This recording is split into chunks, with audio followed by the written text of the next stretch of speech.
Welcome back, fellow jazz bums. Today, we have the honor to sit down to speak with Nick Getz and Abey Fonn. We are super excited that they made some time for us to chat with them. Before we get into it, remember to like and subscribe. We also have the Jazz Bums Discord, so come and hang out and chat with us there. And then we stream every Friday, so you can come hang out with us there as well. And with that, I'm going to kick it over to Felipe to get us started. Thank you, Mike. Welcome back to the channel. Thank you so much, Abey, and thank you, Nick, for joining us today. So today we have Abey Fonn, founder, owner of Impex Records, one of the greatest labels in audiophile reissues, really high-quality records, and Nick Getz, the son of the legendary saxophonist Stan Getz. And the reason we have them today, 60th anniversary of Getz Gilberto. They just came up with an amazing edition, a great project that we're going to deep dive today, talk about the process, the record, the company, and everything else that feels like. Guys, thank you so much for joining us, and it's an honor and a pleasure. Thank you so much, Nick. Thank you so much, You're Abey. welcome. You're welcome. You. We're very happy to be with you today. So just to kick things off now, obviously, Nick, your father, Stan Getz, hugely important and influential musician. When you were growing up, was there a moment when you realized that your father was, a famous tenor sax player? What was that experience like growing up with him? Not really. I mean, I would go to his performances every now and again. Okay. Past my bedtime most of the time, so my mom would drive me home. But I sort of knew from the audience reaction to his playing and everything that he was a big deal. But he wasn't a big deal around the house to us. So there was a lot of great people that came by to hang out with him and play at the house that I had no idea how great they were until I became older. Ella Fitzgerald and Buddy Rich and Dizzy Gillespie, and all of them would be by, and they were like uncles and aunts to me. So I really didn't know that he was that big of a deal, but I knew he was kind of a big deal. Yeah. Yeah. I recently got it's an old Mercury Clef record. It's called Jam Session number 3 and 4. And they're basically Norman Granz produced, but basically all the players you just mentioned are on this recording with him, and it's just incredible. It's like Ben Carter, there's Count Basie. It's like the who's who of jazz in the early 50s, and Stan Getz is right there with them. Incredible. And are you a jazz listener in general, or many jazz? That's an interesting question. I used to love to piss off my dad by playing Boston and Madonna and all this crap that he couldn't believe that he thought I was not his son but the son of a milkman.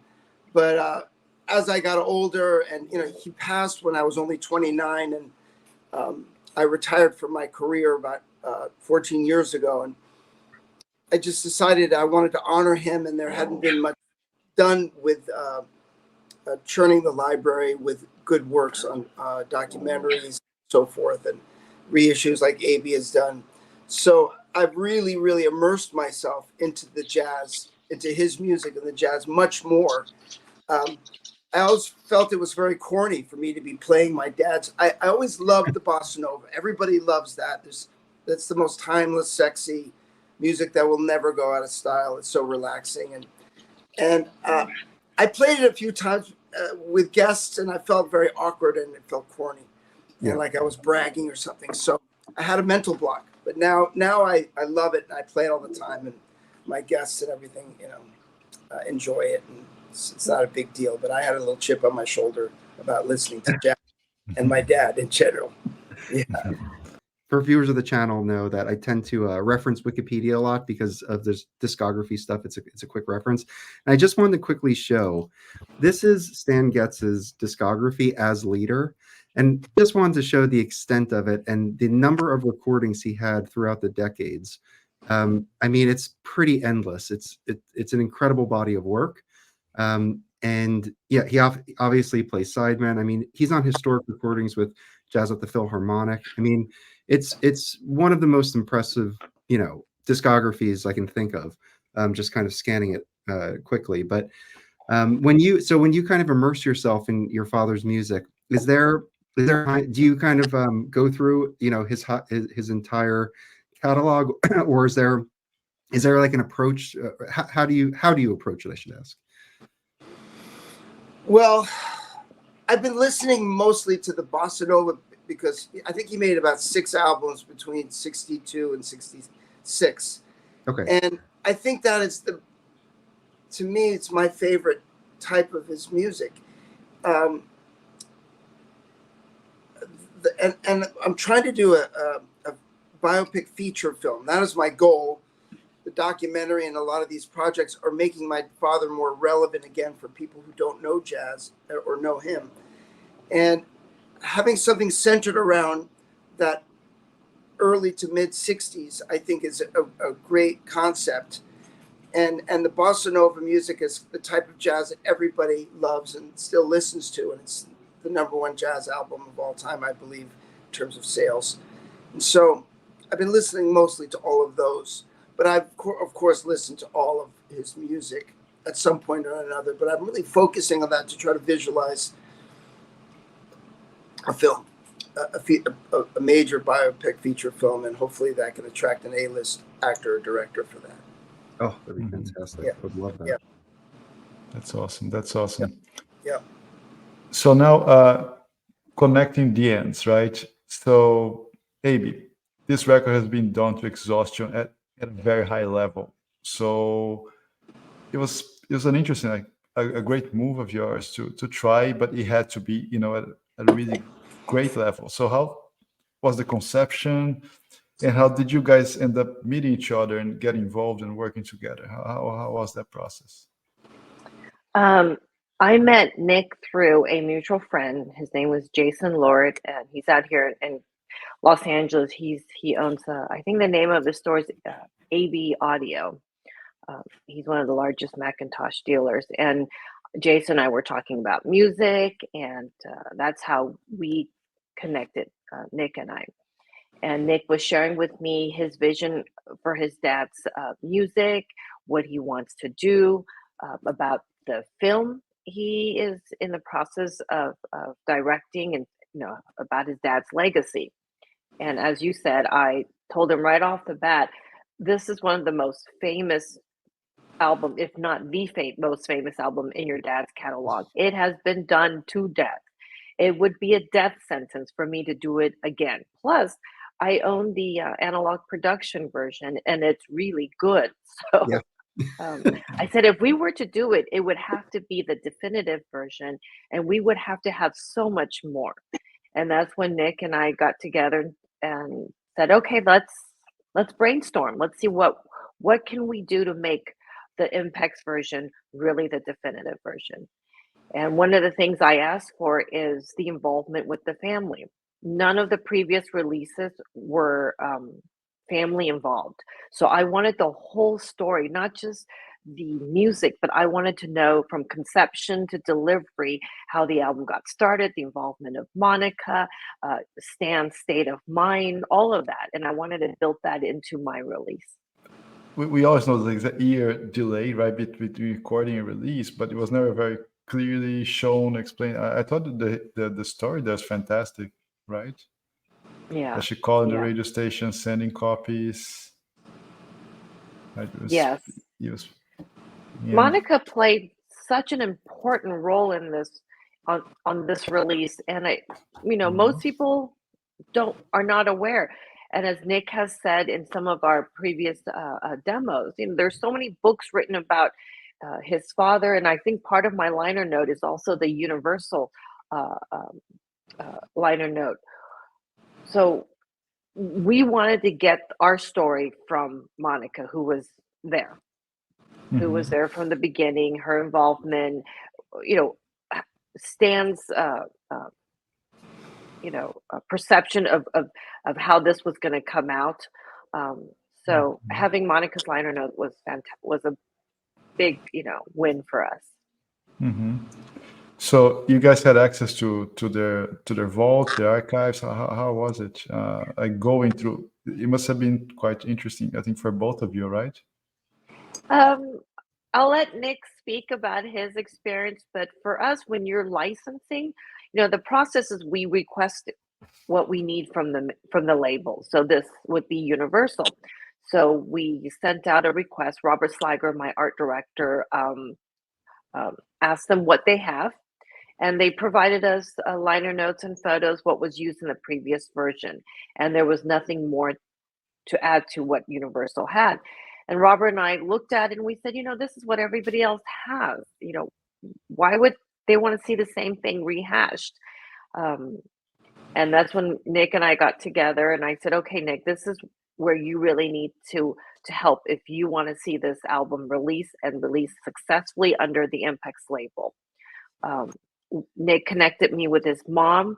We flew to New York, Shadowbrook. Where's Shadowbrook, Nick?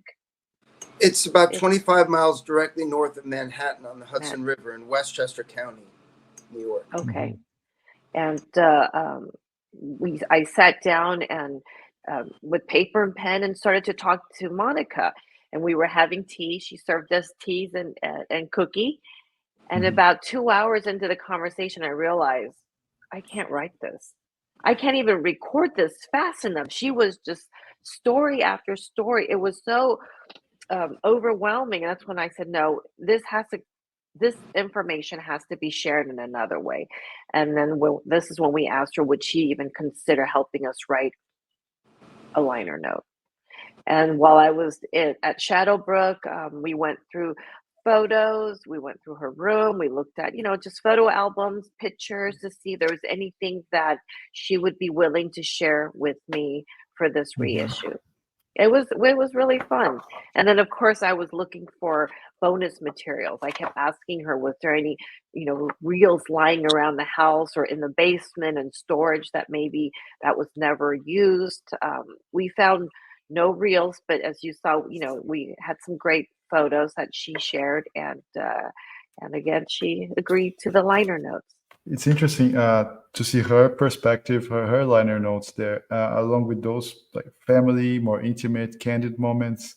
And I think it relates to the music being so, right, as Nick said, so cozy and warm and timeless. I think it was a great addition. You guys really, really brought to the next level. Thank you. Thank you. And Nick, are you like an audiophile? You care about the quality of those things?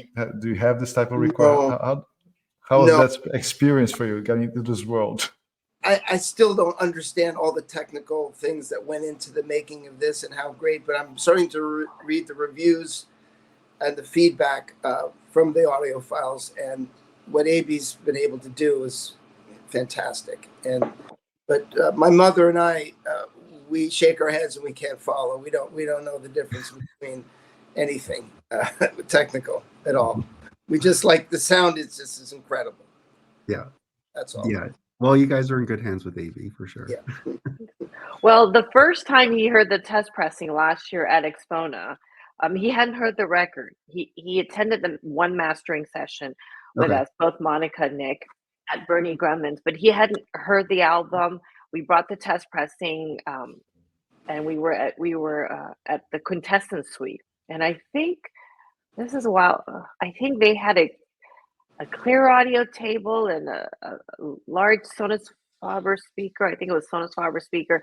And Nick's eyes were like, what is that? I said, that's a turntable.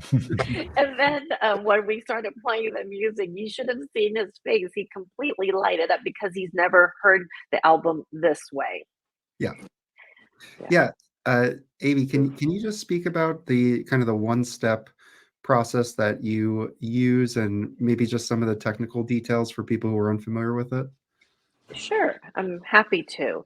One-step process is something that's been used going back, I think, the early 70s. But then it kind of went dormant, and MoFi kind of resurrect the one step, I think maybe 10 years ago. Don't quote me on that.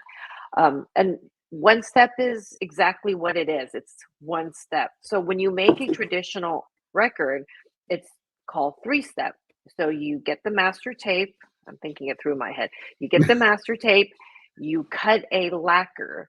From the lacquer, you create a father and a mother, and the mother creates stampers. The stampers create test pressings, and then records. So I like to joke and said, if you have a healthy mother, you can have many stampers like babies. And each mother could have, can make like 15 stampers or more. So every generation, that every time it goes from father, mother, stamper, there's a little bit of generation lost. Not a lot, but it can be. So one step is bringing you one step closer to the master. So it goes from master, lacquer, stamper, Right. and then you make a record. Now with a three-step, when you listen to the test pressing and you say, oh, there's something wrong on track 1 30 seconds into it, you can look at the stamper. Sometimes they could try to repair the stampers. They can try to polish the stamper. There's ways to see if they can minimize the problem before they have to make a new stamper. What makes one step difficult, finicky, and also very expensive is we get one shot at a test pressing, and it's a pass or fail. If the test pressing is ticky, there's broken grooves, something's not right, it's a scrap, and we have to cut a new set of lacquers to make more stampers. I can't repair, I can't buff, I Wow. can't do all the things I can do with a traditional three-step. So to create a new lacquer, you basically have to run the tape again and cut, right? Yes. So you have to pay for the engineer. You'd have to get Bernie back, and Yeah, pay for the engineer, for his time for setup. That's something people don't think about, just even getting Bernie set up. Then cutting the lacquer, we go through the process of plating it, creating a new stamper, and another round of test pressing. So sometimes we can cut, 10 sets of lacquers in hopes to get 50%, 60% of a good stamper. And there are times where the stamper is good, but it breaks in pressing during manufacturing. So even though you have a good stamper, you get maybe 200 records from it, and the stamper breaks. okay. So there's so many things that could go wrong.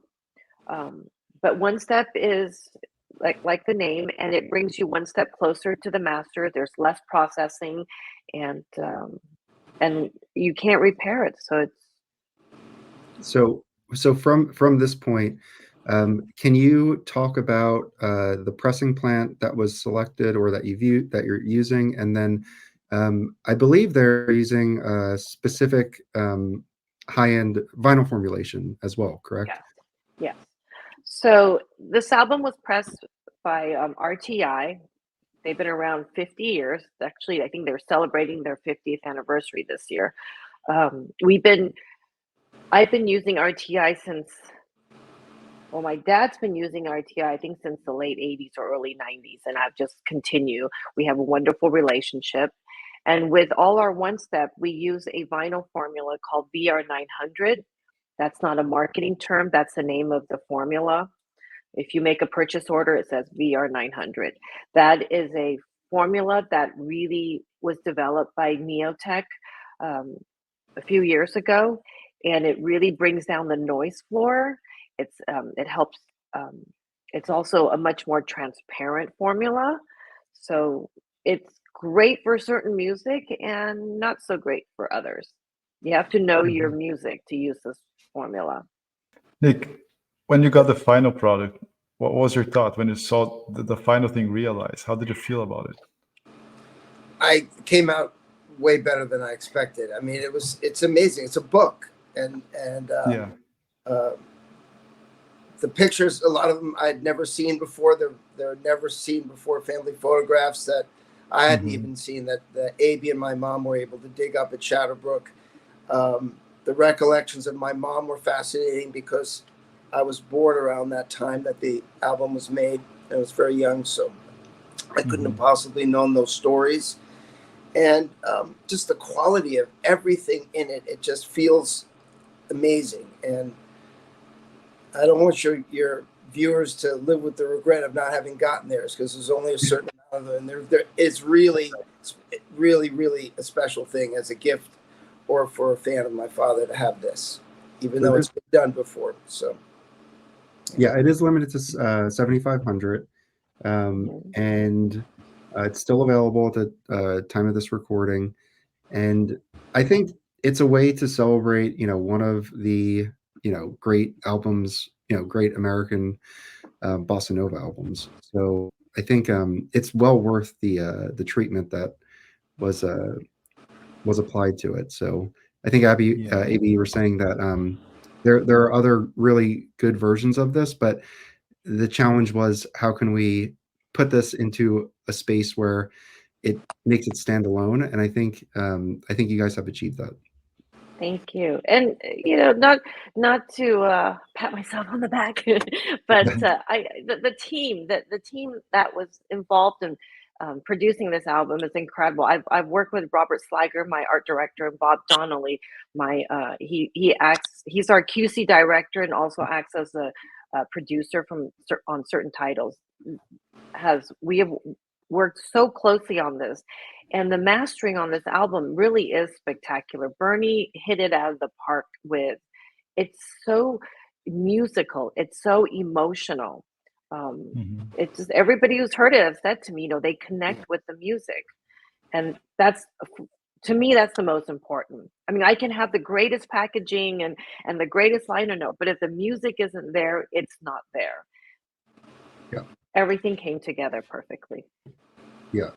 Yeah. I think to a point it's easy, quote unquote, to make like a very analytical, surgical type of sound, but to achieve this quality and such a relatable way, right? It just feels to me also felt emotional, a different take.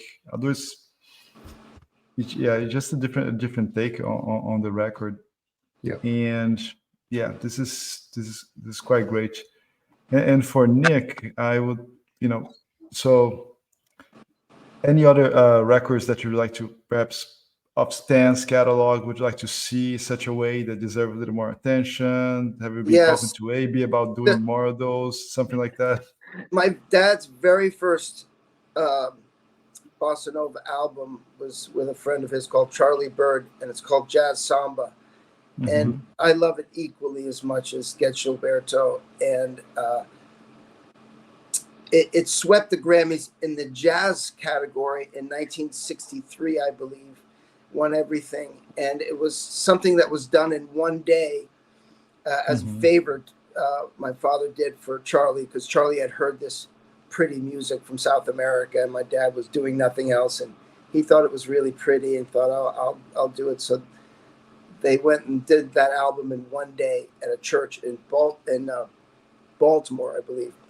And I think that is a wonderful, wonderful album. And my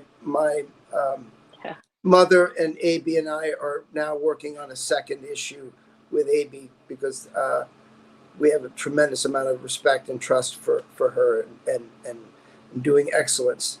And that's what our family's about when it comes to honoring my father's excellence. So Jazz Samba will be next.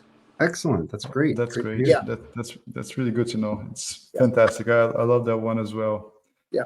And I know you were young, but even back home in Brazil, João Gilberto, he passed like 2 years ago, 2-3 years ago, I think.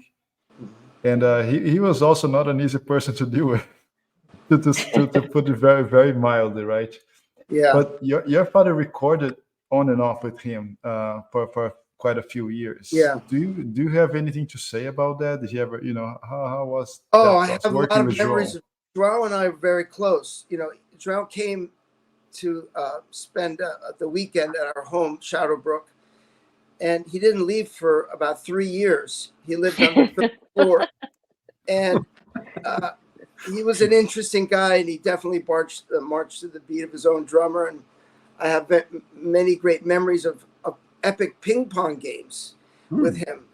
And he loved to play ping pong with me, and he always used a rubber paddle, and he stood 10 feet behind the table, and he just played defense and just did these crazy spins and lobs, and I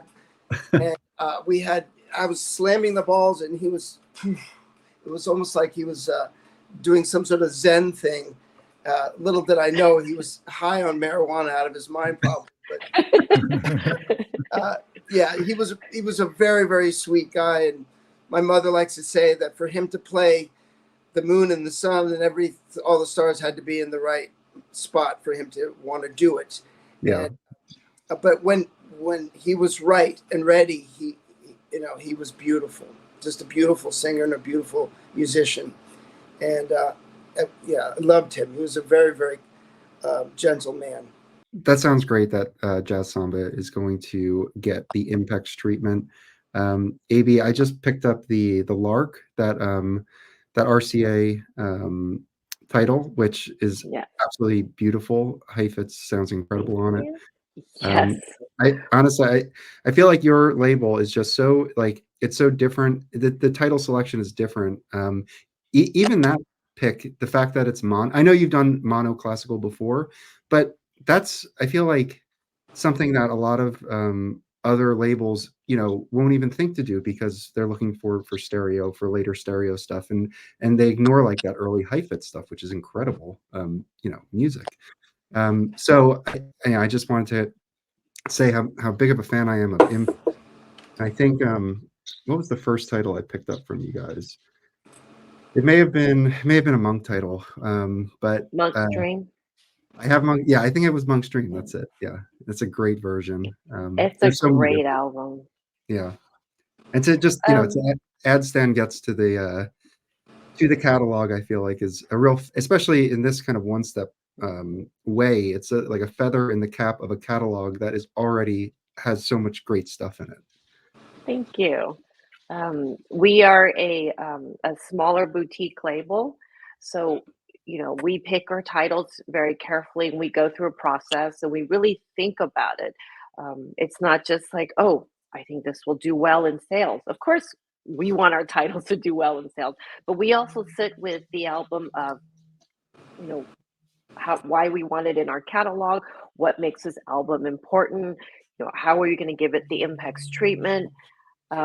With the Lark, Bob Donnelly has been telling me about the Lark for a couple of years, and I kept pushing him back. I'm like, organ, violin, I just can't seem to wrap my mind around it. He's like, you just got to come over and listen to it.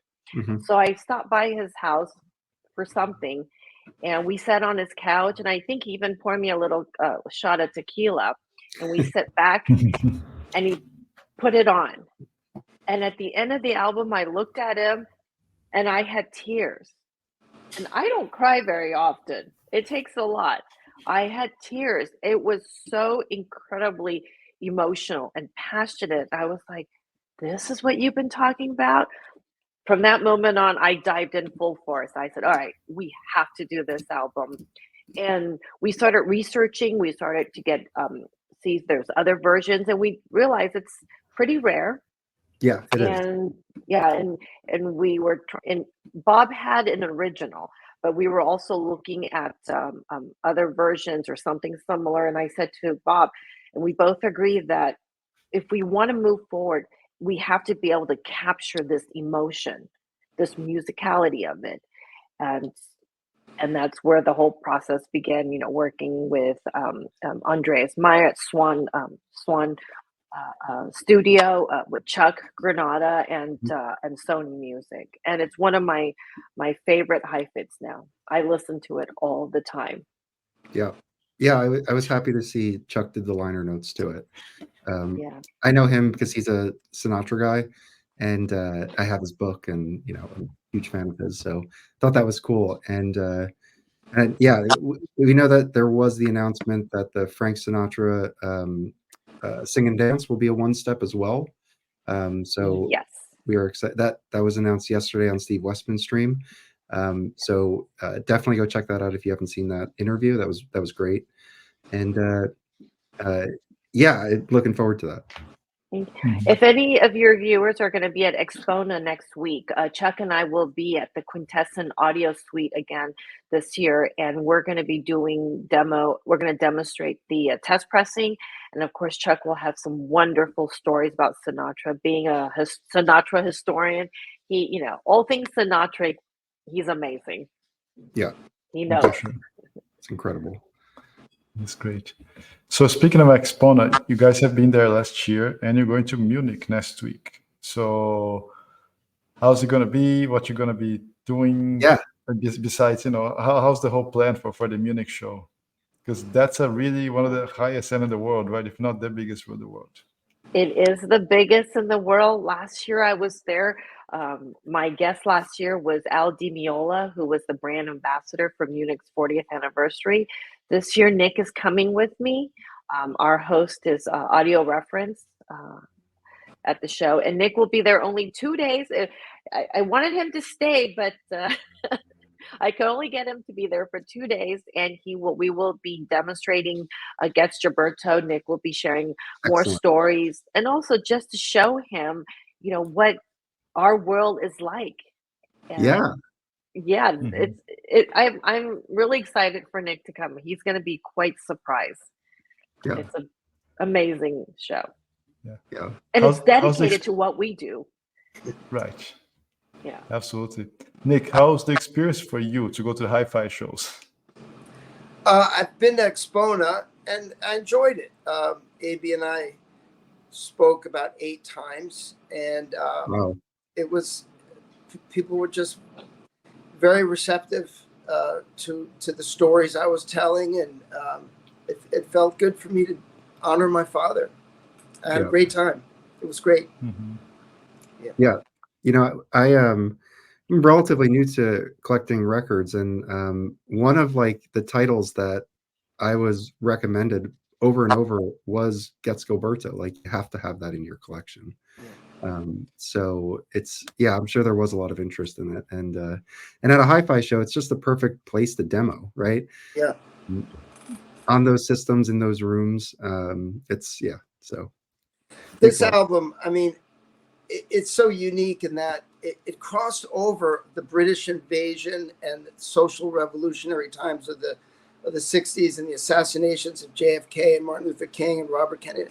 It was an island in a very turbulent time of tranquility and peace, and it did something that I used to think had never been done before, but Herbie Hancock did it in 1998, I believe. But it won for Album of the Year and Song of the Year in the pop category. Mm-hmm. And it didn't beat Mumford & Son and Taylor Swift. It beat the Beatles and the Rolling Stones. And it's quite an achievement. So the historical significance of this album, and it's still considered one of the greatest albums of all times, regardless of the genre. I think this is, if you're a collector of incredible music, this is a must-have. Yeah, it is. Yes. And thinking of which, when you sit and listen to it, what kind of thing goes through your mind? What kind of emotion does it bring? Experience? Is it different, or how does it go? It's very emotional for me. I live here on the beach. Abey knows how hard it is to get me. I'm kind of a homebody. I love my dog, and I'm a sensitive person, and it's very difficult for me to talk about my father and listen to his music. Yeah. Yes, I'm very moved all the time, and people that, sometimes I go out and I have cocktails with people much younger than myself. I'm not proud to say, and they come back and listen to this music. And they may have, earrings and tattoos on their necks, and they're not, from a different generation who's never been exposed to it. And they're immediately, wow, I've got to keep this in my collection and buy this. And so once people hear it, they love it. And there's a time and a place always for this type of music. Like I said, it's timeless music. Mm-hmm. So that makes me very proud. When people are moved as well as me when I play it. Yeah. So you mentioned that Jazz Samba is on the docket. Is Yeah. that something you guys have set up timelines for? Has that started moving forward? Is there any? Yeah. Abey about that. Yeah, it's slated to release end of next year. That's our goal. Okay. But we're still in the preliminary stages of how we want to present it. We're doing our own research on the story behind it, and of course, we want Monica to write another liner note. We've asked her. And then Chuck is writing the historical part of the liner note. So it's the same team that made Getz Gilberto. Oh, that's great. And hopefully there's more to come too. And have like a really nice set. I don't know if I guess you're kind of figuring out if you want to do a one step or if it would be just the regular process. Jazz Samba is going to be the one step. It's going to be a companion. Yeah, it's going to be a one step. It's going to be a companion to Getz Gilberto. Awesome. Breaking news, everybody. Yeah. Has been announced yet? We haven't even announced it. This is so spontaneous. We haven't talked about it with anybody outside of our own team. So now your viewers know there's going to be a Jazz Samba one step next year. Very nice. That's cool. That's great. Yeah. That's cool. So, Abey, when Nick was talking, I wanted to ask you as well. How do you listen to that kind of music? Is it one of your preferences? What do you like the most, and how do you relate to the bossa nova? For you, just like Nick's, it's a very beautiful album, and I call it happy album. Sometimes when I'm working and when I'm trying to get myself out of this mindset, whatever I'm doing, and I need a break, I often will put on the bossa nova album. I'll sit back, pour myself a glass of wine, and just change my mindset. It's just easy to listen. It's beautiful. I just love it. Some music, some albums I call it like it's a intellectual. You're listening to it intellectually. And some album, it's more of a emotional experience. And for me, both Jazz Samba and Getz Gilberto is more of an emotional experience. I also did want to point out kind of a fun Easter egg. Before we started recording, we were chatting with Nick, and there is going to be a reissue this year, I believe, of Stan Getz Sweet Rain. So if you pick that up, you will find a picture. I think this is on the inner gatefold of Nick and his father here. So you will have a picture of Nick in your collection when you get this title. Nick, you look so cute. Much cuter looking. And this is a great this is a great title too. That's my sister Pam in the upper right. My mom. Oh right. Okay, there we go. Very family. And I think there were a few titles that he was using family pictures in, if I'm not mistaken, right? And this one, the music on this, I think Grady Tate's on drums, and his playing is exceptional. So this is a cool one to check out too. Are you the favorite in the family? Because you're the baby. I don't know. They said they loved us all the same, but it might be right. I can't really admit that though. You can't admit or deny. I can't deny. So Nick, so we know that you're working on a few different things. You mentioned that you want to do a biography film. Is that something that is in the early stages? And what's the process for that? Well, I started with. I don't know anything about the film business at all. Okay. And I've been learning.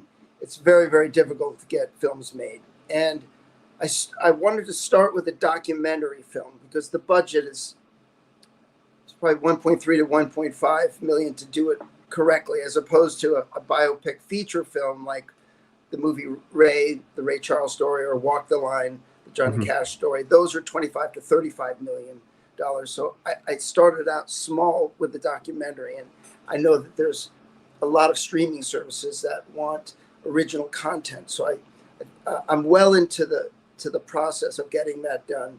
Okay. Kenny G has been, I've always heard for years, people would attend his performances and he would spend 5 minutes doing something called Sax Education, which is a cute name. And he would talk to the audience about how my father was the main influence in his life. And he would think about him every day when he would practice for 3 hours and when he performed. And so I had seen him, but I'd never introduced myself to him. And I called a mutual friend who would play golf with him. And I said, just have Kenny call me. And Kenny called me within 2 minutes. And it was, and he's been just fantastic in trying to support us in any way we can, in terms of reaching people that may be difficult, to have a lot of managers and agents to hide behind, and so forth. And he's been on film talking about my father. But he knows too that the jazz police is very suspect on him sometimes, and he's not the type of like legendary Miles Davis type of musician, and he's more of an instrumentalist, and so he wants to be involved, but not to our detriment. So he's been incredible, and we've got the documentary well underway, and I'm getting now interest in. I've heard DiCaprio wanted to play Chet Baker in a movie called Born to Be Blue, but Ethan Hawke, his company, expressed an interest. So there are people that would like those type of roles of playing a very special, unique, talented musician.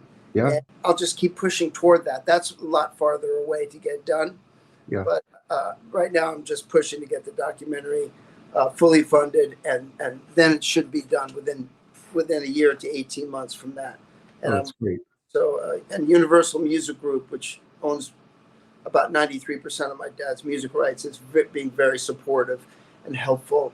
And Kenny has agreed to do a concert to raise money, a benefit concert to raise money for the documentary. And so it's just a challenge to come up with the necessary funds, but I won't stop until it's done. Well, I think, when we started, I showed the your father's discography. It dates back to early 50s. Like this is an old 10-inch record on Mercury, I think, behind me. Yeah. And Barney Kessel's on it. I mean, he was there at the beginning of this. And, going through Bossa Nova and beyond that, I think there's, it's a documentary that's well worth making. And personally, I love jazz documentaries, of course. So I'm very much looking forward to that. So when are you thinking like that's a 2025, or do you think 2026? I think by the end of 2025, the documentary should be out. It's taken me a lot longer than I wanted it to. We sort of got held up by COVID like everybody else for a while. And but yes, I think by the end of 2025, you'll see it on the streaming service. Excellent. I have a great director at Pickrow Studios here in Hollywood. Brilliant guy called Peter Lang, and it's moving forward. I'm very pleased with the team that and the pieces I've got together to try to make it come to fruition. That's great, and it sounds like it's a good plan. Like from what I'm hearing, it's like this could serve as a way to show the richness of Stan Getz's history. Yep. Right, and then get some like biographical film, potential out of that. I think that makes a lot of sense. So I went about it that way. I don't know if it's the right way, but it feels right to me, and that was what I was comfortable doing. Yeah, I think it's right. I wanted to stick my toe in the water, and I've learned a lot, a lot about the business and the people that you choose. Very important that you choose award-winning people who finish what they start and do love their work. So it took me a while to see that. Yeah. In the documentary, do you have testimonials from other musicians? We will. Okay. There's so many of them that Creed Taylor passed away, and Quincy Jones, I don't think is doing that well. And Clint Eastwood is a big jazz fan. George Clooney's aunt is Rosemary Clooney. We want to interview people that audiences want to hear from, and I don't want to make a movie that's just for a niche jazz aficionado. No. I want people to be interested. If I can achieve that, that's my goal. So we're trying to make something that's really interesting to someone who may not know Stan Getz or jazz. Yeah. I mean, you don't need any advice from me, but yeah, when we think about the content we make on this YouTube channel, the basic golden rule is just make the content you would want to see. Yeah. So I think that that makes a lot of sense. And we'll try to get Herbie Hancock. You know, Kenny's spoken beautifully about my father. We've got him on film already. Herb Alpert wants to speak. Oh, cool. So yeah, it'll be wonderful. And you know, my father said, if you're going to do something, do it right. So I want something to be worthy of a nomination of an Academy Award in the documentary category. That's my goal. Yeah. I don't care if it wins or not. I don't think it's important. That's a little out of my hand, but I want something of real quality. And otherwise, I'm not interested in anything at all. So it's got to be good. And, you know, I'll quit, but I'm not quitting. So it's wonderful. Nick? Yeah. You just said about your dad saying, you know, if you're going to do something, you know, do it well. Growing up, is there any memories you have from your dad teachings that he's taught you that you have applied all through life? Yeah, he once, I was taking tennis lessons. I became a tennis professional, and I showed early signs of being a great player, and he was very involved in getting me as good as possible. So he took me to some lessons, and I was goofing around, and he just suddenly came and yanked me by the shirt and pulled me off the court, and he said, you're goofing, you're wasting my money, and you're wasting the coach's time. And I couldn't believe he did that. We got in the car and drove away right in the middle of the lesson. Wow. And he said, you know, if you're going to do something, do it right, or don't do it at all, because nobody wants it and I don't want it. And I never forgot it. So that's how I've tried to, you know, when I start something, I finish it, and I try to do it the best I can. And I got that from him. Yeah. Mm-hmm. Yeah. That's great. And then I think it shows, right? You're working with Abey. So what's that? You guys, and I think it shows, right? You're working with Abey. You're doing doing it right. Yeah. Sure. What would you think your father would think of this project? He'd love it. Yeah. He would love it. Yeah. And he wasn't the kind of person who ever cared about making money. He, you know, would not ever want us to lend his music out to do toilet paper commercials or diapers commercials or, you know, anything, you know, that was just to make the money. But he would want to be associated with quality and yeah. Well, yeah, I mean, those types of stories don't surprise me at all. I mean, just his origin of working with Norman Granz and that whole legacy of excellence with those musicians, the producers, what they were doing, what they were inventing, I think is incredible. So it's not surprising that was his temperament. Yeah, just have one more question now for Abey. I mean, Impex is a relatively it's already like established label, but not like an old label. It's been out there for like less than 20 years. But I feel like it's growing, solidifying. It's become like a reference name and standard of quality of the music that you guys put out. So where do you see things going now? How are you feeling about the label? Because to me, it just seems to be growing. No, thank you. The label it's maturing. It started in 2010, so it's maturing. But I am mature. I started almost 30 years ago, and I think what makes Impex really special is the tight-knit team that I work with. You know, we kind of grew the label together. Impex is the team. It's me, but it's also the team. And you have seen kind of a growth in Impex because I had the privilege of merging with Elusive Disc. When I was just a standalone, it was, it was challenging. I was doing it all. I had a schedule where I get up, I make my my calls, and then, I'm doing all the production work. In the afternoon, I'm in the warehouse packing, Mhm. and then I take it to FedEx or UPS.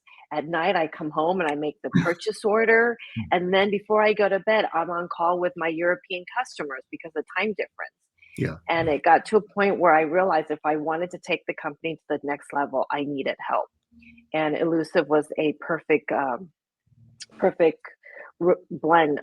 Bob Vance, the owner of Lucid Disc, actually knew my dad, and they were friends. So Right. the merger felt very natural, and so with their support now, they handle all the sales and distribution and marketing, and you can buy Impex products through Elusive Disc, and I'm in the back end making records. So my team and I can spend as much effort in title selection, and for us, making each album is a lot of times because we're so involved in every process. For example, with a 3-step, we'll get a set of test pressing. We don't listen to one or two. We listen to all the test pressing to make sure the issues we're hearing are not consistent. If it's consistent, and we often go back and do recuts and more EQ changes. So it's a process, and we hope to continue to grow and have support from our fan bases. And we're also looking at some of the titles that are underserved. I mean, they're just everybody knows and wants the Steely Dan or the Neil Young, the Led Zeppelin. There are certain just the foundation of our industry. But I'm also looking at titles that are amazing, like Bud Shank Barefoot Yeah. Adventure, which sounds phenomenal, and Does. it's kind of unknown. And I think those also need to be served and be brought to the front of our industry. Yep. Mhm. Yeah, when that was announced, the Bud Shank, I collect Pacific Jazz, and I wasn't really, I don't think I was aware of it at all. And then when I looked it up and looked what was available, I think almost everything was mono. There is obviously a stereo version, but they're just none available. Very difficult record to get. So providing a reissue of that on a great jazz label is cool. And again, I think a lot of people, that was not on their radar. I think they, I scratched my head at first, and then I gave it a listen. I was like, this is pretty cool. It's got a very different kind of West Coast, like, Yeah. it's not surf jazz. That's not at all what it is. But No. there, like that No. first track, there are elements of like surf in there, and then it goes into, like Bud Shank soloing, which sounds just incredible. So I think, I don't know, that was a cool title to pick. And yeah, you surprise me with a lot of the titles you pick all the time. Thank you. Yeah. We're trying. It's a balance. We need to pick titles that we know the audience will love and buy, Yes. but we also want to pick titles that are unique and musical. And I think the cover does it disservice because people always think it's a surf album. And it's not. It's a really great swinging West Coast jazz. And then you got, Shelley Mann, Gary Peacock and Buddha Mare. You got all these great musicians on the album that people aren't aware. So I was talking to a friend of mine who uses this as a demo record at shows, and he says when he pulls it out, most people look at it with this empty expression, like, oh, okay. Once he plays it, everybody's like, wow, Yeah. where can I get one? Where when Kevin Gray mastered it, and he mastered it from the original analog tape, not a safety copy. We often get a flat 1-to-1 transferred from the master. This one we mastered from the original. And when Kevin put it on, he even stepped back and told Bob Donnelly, he's like, why haven't I heard of this? It was one of his favorites. Very good. Yeah. He's like, it's his new favorite. So. Yeah. I don't think I ever heard a guitar sound that's so well. The way the strings come out, it's big. The drum, the snare, you have every snare like shaking. It's impressive. It's beautiful. There's beautiful. great separation, but yet they all come together beautifully. Yes. Yeah. And to your point, like we we love to just speculate and talk about titles we'd love to reissue, but we do realize labels like Impex and the other big reissue labels, they have to be able to sell these records too. Like if it were just Mike's picks, they probably wouldn't sell too well. Not too many people are into some of the avant-garde stuff, but that I would love to be reissued. But yeah, I realize that there is a balance of that, and I think with this Stan Getz title, Gilberto, I think that's obviously like a winner. I mean, people have multiple copies of this, and I mean, Felipe has like, how many copies do you have, Felipe? I think I have 6 or 7. So it's a well-loved album. Yeah. Oh yeah. Never get tired. Yeah. Getz Gilberto is a solid home run A title. So, Nick and I put in a lot of TLC because we know that, it's going to be compared. People have multiple issues. So when they listen to the Impex, I want them to feel proud that they invested the money in this album, and it's going to be something. It's going to be their go-to reference disc, and that's always when I approach titles and when I release something, I always ask myself, would I spend this kind of money on it? Would I be happy to have it in my collection? There's only so much money and so much space, at least for me in my place. So I always approach it also not just from a business standpoint, but also from a consumer standpoint. Yeah. And I think with the one-step process, like you do, like obviously people can reissue whatever they want, however they want, but the I think this makes sense as a title that people will want to invest because it is expensive. It's not, it's not a $40 title. It's a $130 title. So you have to think, what title can we ask for people to pay that level of music and provide this level of detail and treatment that they're going to want to purchase? And like I have the UHQR of Miles Davis Kind of Blue. Like that's a title that is worthy of that people who have copies will want to be interested in listening to that. And I feel like this title is one of those as well. It's that Felipe already has 5 copies, but it's such an important record that he wants to hear how this sounds and will that's my go-to for sure. Yeah, for sure. So it's a journey. So, you're listening to the music and, there are a time and a place for CDs and streaming. I don't knock it. I do it myself all the time. But if I'm going to put on a record, it's an experience. I sit down, I engage with the music, and I want the booklet, the packaging, everything as like a process. As you're listening to the music, you're reading it, you're experiencing it. It's not push play and walk away. I do that too, but this is not the album. By the way, I also just purchased the Kind of Blue UHQR. Oh, you did? Yeah, I also just purchased just that. a side note, I was looking at some of the auction sites, and I was able to get a really affordable original mono copy. So that's in the mail. I'm really excited. Never had the mono, so I'm excited to hear how that sounds. Yeah. I recently purchased 2 from UH. I purchased that and the Steely Dan Asia. Oh, nice. I wanted to compare that to my version, so I got that. But I really like his Mild Blue, his Kind of Blue. That's great. Yeah, that's great. Yeah. Now you mentioned quality of the package, booklet. I just came to my mind. So have this amazing record that came out, more on the works. Nick, you're working on a documentary, and like the Holy Trinity here. Have you ever thought about writing about it? Yes. There have been 3 unauthorized biographies on my father, and my family hates them all equally as much. And I've thought of it very much. So my mother has written her memoirs, and she's completed it actually. She's written actually too much, maybe over 300 pages. And I think that would be a great book. But my mother hates being edited at all. And she has a very old world writing style, very flowery, a lot of long, poetic run-on sentences. And I don't think it's suitable for a modern day reader. And I've encouraged her to try to work with people, but she trusts very few people. That's why it's remarkable that she even allowed A to be at Shadowbrook with her as a close friend, and B to be edited by her, which Abey could attest that it wasn't such an easy thing. So, yeah, I think a book is something that I should concentrate on, and I think that'll be easier. I'm just so immersed on promoting this reissue of Get Gilberto and the documentary, and I think that once people are re-exposed to him, there'll be a better market for that, and I'll be able to have a ghostwriter because I'm not a professional writer, and do something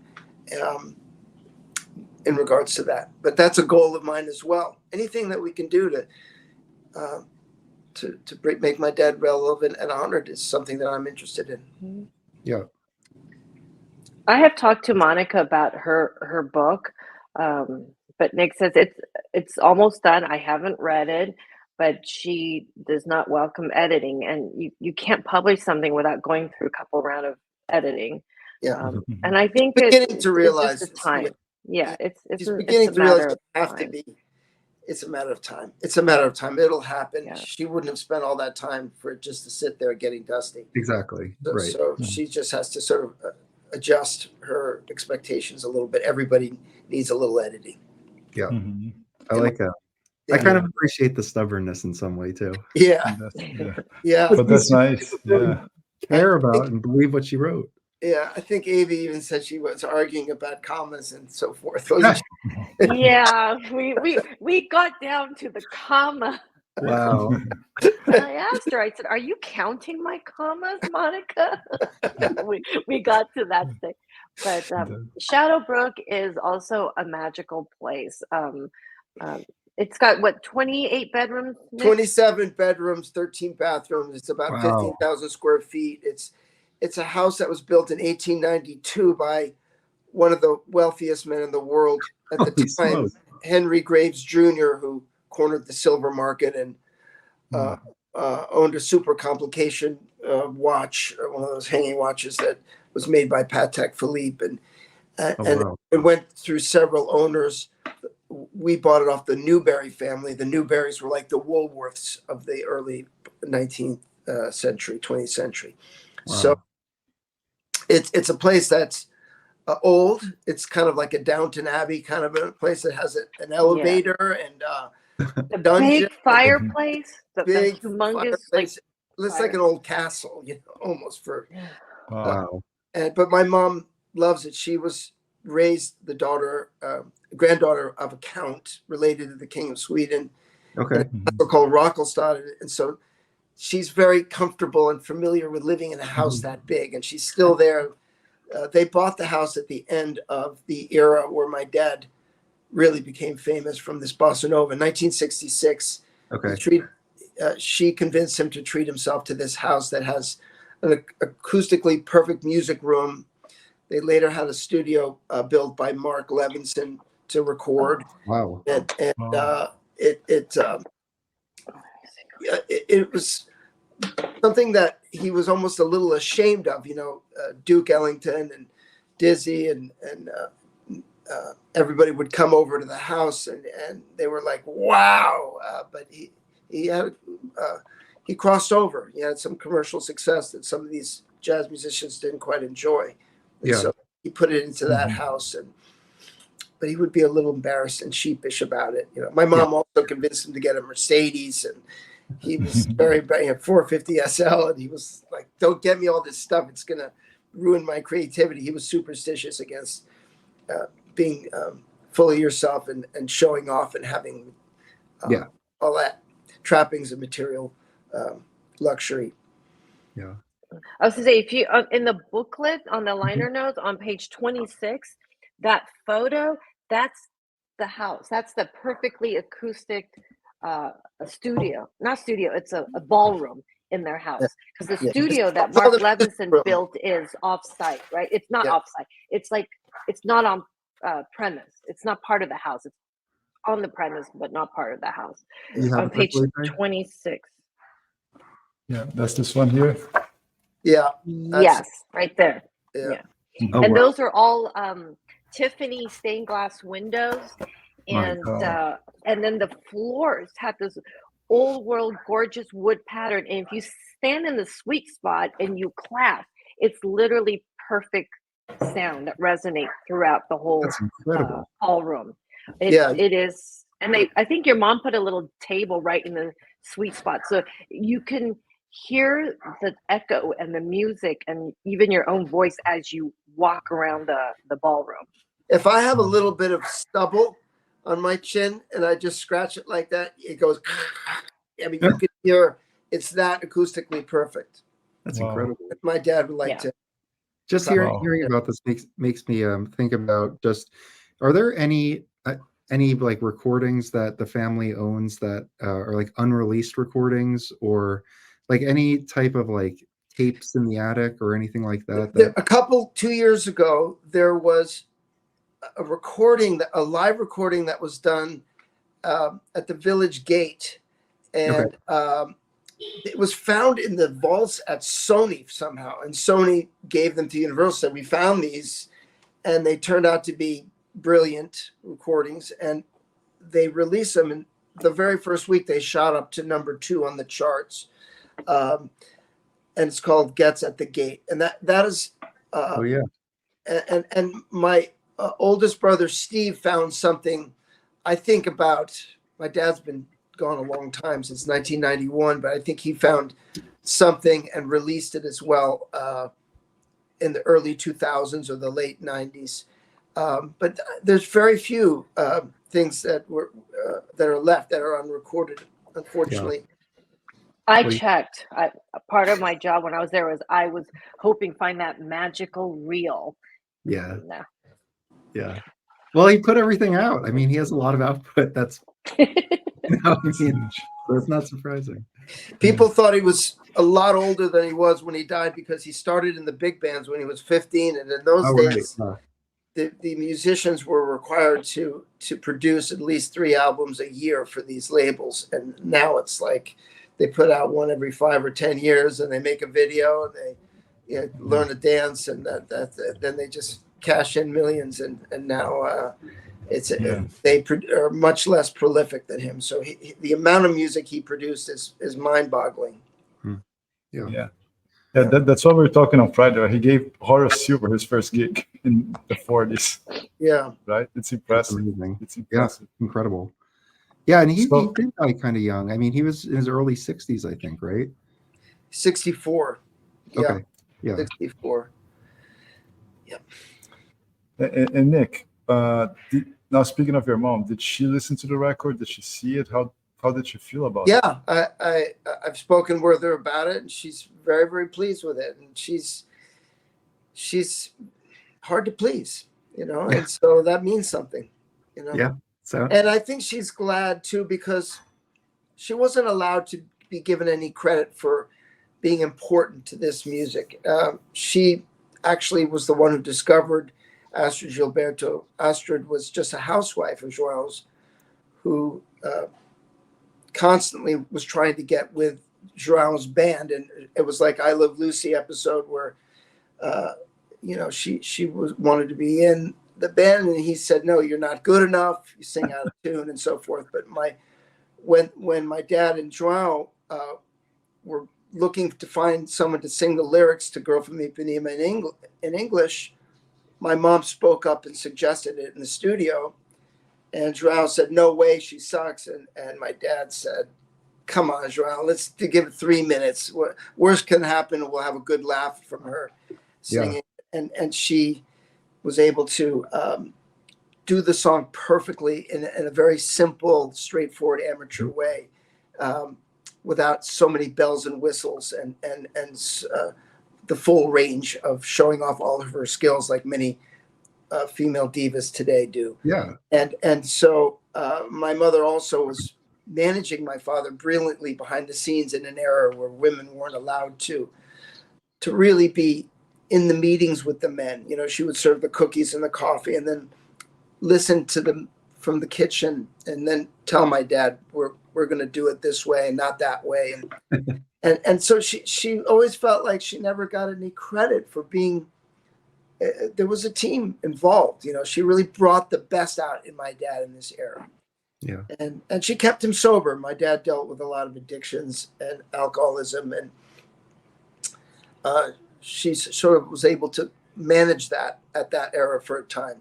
Ultimately, she couldn't, but she was a very important person in the success of my dad's music in this era.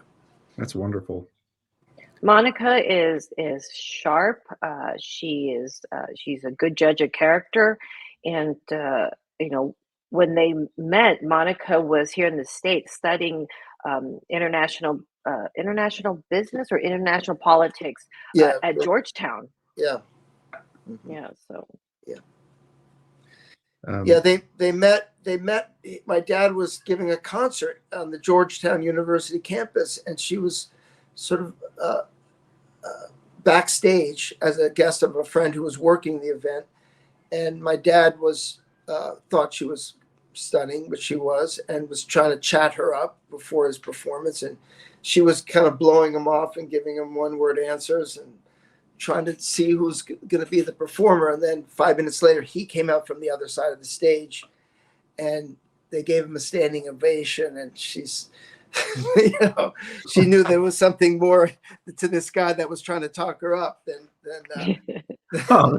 some schmo. And but they quit very quickly, fell in love. They went out after the show, and yeah, that's how they met. My mom was only 20, and I think my father was 28, and actually in a marriage to another woman, but that marriage wasn't going very well because they were both too similar in that they had an addictive alcoholic lifestyle. And my mom was just the exact opposite of that. She was pure and teetotaler, went to bed early, and very wholesome. And I think that was a better balance. And my dad knew that she was good for him, in that being a polar opposite was what he needed. Yeah, I could see how he could be attracted to that. Yeah.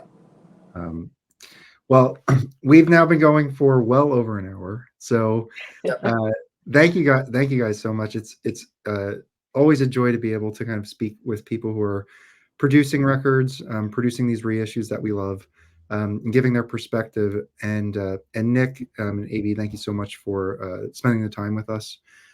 Felipe, any final thoughts? Thank you so much again for your time on a Sunday to talk to us. And it's just amazing to be able to listen from you, Abey, making fantastic records. Nick, from talking from a family perspective on this project. Myself, a frustrated tennis player as well. It's nice chatting with you. So, but again, from just thank you so much. It reaches a lot what we do. It's really an honor and a pleasure to talk to you guys about it. And hopefully we can talk when the next one that comes out. Great. I hope so. Thank you so much for having us on. It's been fun. And thank you, Nick. I'm glad you got the computer working. Yeah. Welcome. Sorry for the delay. No worries. Okay. All right. Well, for everyone watching, please share this, and then like, subscribe, and drop a comment. Let us know what you think about the one step, and any thoughts that you've had about the conversation here. Be happy to hear everyone's thoughts, and we'll respond as well. But thanks again, everybody, for joining, and we'll see you guys next time. Thank you. Bye. Thank you.